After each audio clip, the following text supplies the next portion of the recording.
Suivez les retrouvailles de Ramadan avec Priscilla.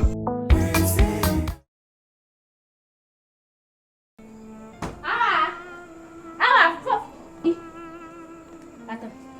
Awa, je te parle là, regarde-moi. C'est maintenant que tu l'as mes assiettes. C'est à toi que je parle. Quand je parle là, faut me regarder. C'est quoi? Tu faisais quoi depuis là? C'est depuis quelle heure tu t'es réveillé? Faut pas venir me fatiguer. Hein. Si tu ne peux pas faire mes travaux, tu me laisses tranquille. Je te renvoie sans préavis. Tu as compris? Quand je te parle là, faut me regarder. Tu pleures. Tu as fait quoi et puis tu pleures? Tu pleures quoi? Non, tu exagères. Tu exagères à la fin. Mais il a fait quoi encore? Tu as fait quoi? Comment? Depuis 5 heures du matin, la petite est sur pied.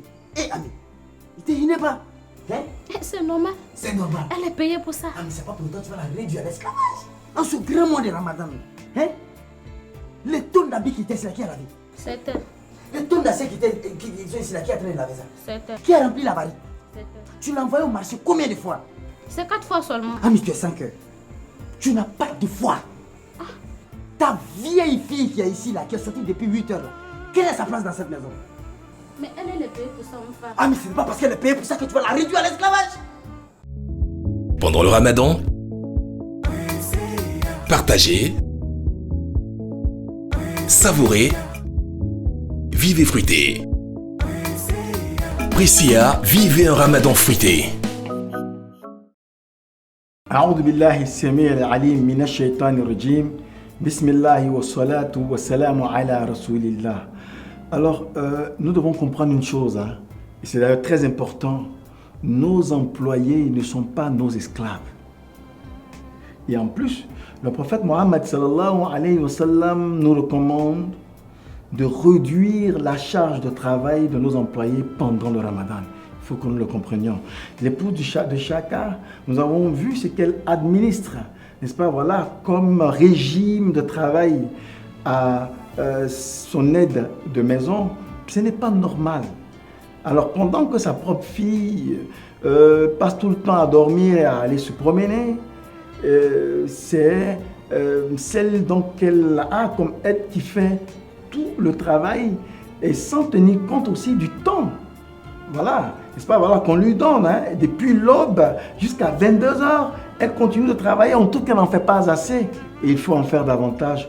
Ce n'est pas normal et ce genre de pratiques ne peuvent rien nous produire d'autre que des péchés. Il faut le comprendre parce que c'est des abus. Allah n'aime pas que nous abusions les uns des autres. Quand nous avons une autorité, il faut comprendre, il faut savoir retenir que la plus grande des autorités qui nous juge dans ce qu'elle nous a confié, c'est Allah. Et de tout ce que nous aurons fait dans cette gestion de notre autorité-là, nous serons interrogés. Qu'Allah nous pardonne et nous aide à comprendre et qu'il nous aide à pouvoir être donc miséricordieux à l'endroit de nos semblables et de façon particulière au cours de ce mois béni de Ramadan.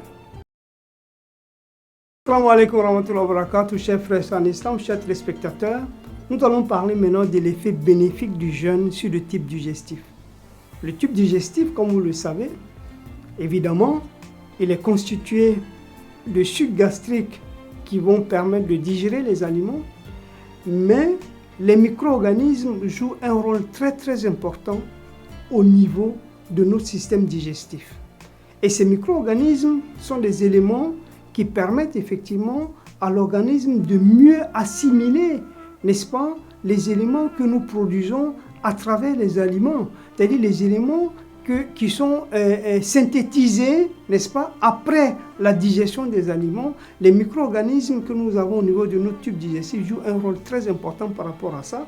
Et donc le fait de jeûner nous permet non seulement de les régénérer, mais de les renforcer davantage et de faire en sorte qu'au sorti du jeûne, n'est-ce pas, notre système digestif, justement, soit meilleur et ça nous permet effectivement de mieux digérer nos aliments.